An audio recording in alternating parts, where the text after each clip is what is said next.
Berikut ringkasan terperinci poin-poin utama dokumen, menyoroti konsep, argumen, dan temuan utama dalam format berpoin. Pendahuluan. Dokumen ini adalah transkrip kuliah ketiga mata kuliah sejarah perundang-undangan, membahas periode stabilisasi mazhab Hanafi. Kuliah ini disampaikan oleh Syaikh Nur Syualan, membahas bagaimana menentukan pendapat yang kuat dan benar dalam mazhab Hanafi. 2. Periode stabilisasi mazhab Hanafi.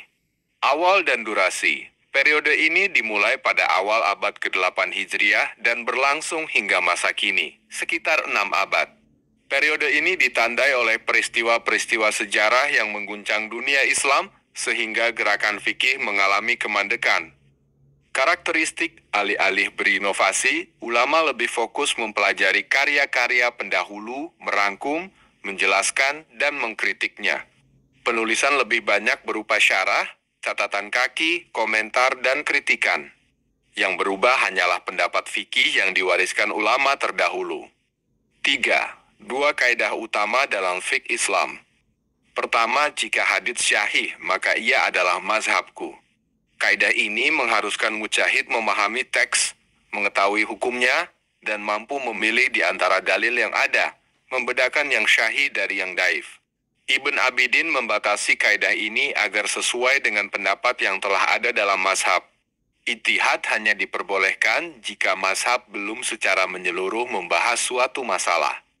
Kedua, hendaklah seorang pun tidak berfatwa dengan pendapat kami hingga dia mengetahui dari mana kami mengatakannya. Kaidah ini menekankan pentingnya mengetahui dalil di balik pendapat ulama, terutama bagi mereka yang mengeluarkan fatwa. 4. Menentukan pendapat rajih dan syahih dalam mazhab Hanafi.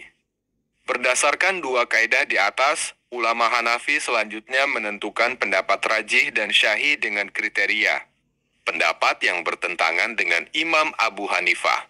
Jika para sahabat Imam Abu Hanifah berbeda pendapat dengan imam, namun pendapat tersebut diutamakan oleh para ulama selanjutnya, maka pendapat itu tetap termasuk mazhab. Hal ini berlaku jika pendapat tersebut telah dibahas dalam masa awal perkembangan mazhab. Pendapat yang didasarkan pada adat kebiasaan. Pendapat yang didasarkan pada kebiasaan yang berubah seiring waktu, asalkan tidak bertentangan dengan prinsip-prinsip dasar mazhab, tetap termasuk mazhab. Dua jenis pendapat syahih. Syahih secara pengetahuan, pendapat yang memiliki dalil kuat. Syahih secara riwayat, pendapat yang diriwayatkan dari perawi syahih melalui berbagai cara. Urutan prioritas pendapat. Pendapat Imam Abu Hanifah diutamakan, kemudian Abu Yusuf, Muhammad bin Al-Hasan, Zufar, dan Hasan bin Ziyad. Sumber rujukan. Jika suatu masalah tidak ditemukan dalam kitab-kitab utama, maka rujukan dapat diambil dari kitab-kitab yang membahas nadzir, masalah kontemporer, fatwa, dan kasus-kasus baru. Jika terdapat perbedaan pendapat, pendapat mayoritas diutamakan. Jika mujtahid, ia akan menggunakan ijtihadnya. Jika bukan mujtahid, ia mengikuti pendapat imam. Petunjuk dalam kitab-kitab mazhab Hanafi. Beberapa kata kunci dan ungkapan yang menunjukkan pendapat yang diutamakan dalam kitab-kitab Hanafi. Perbedaan antara asyah dan asy-syahih. Al-asyah memiliki tingkat lebih tinggi daripada asy-syahih.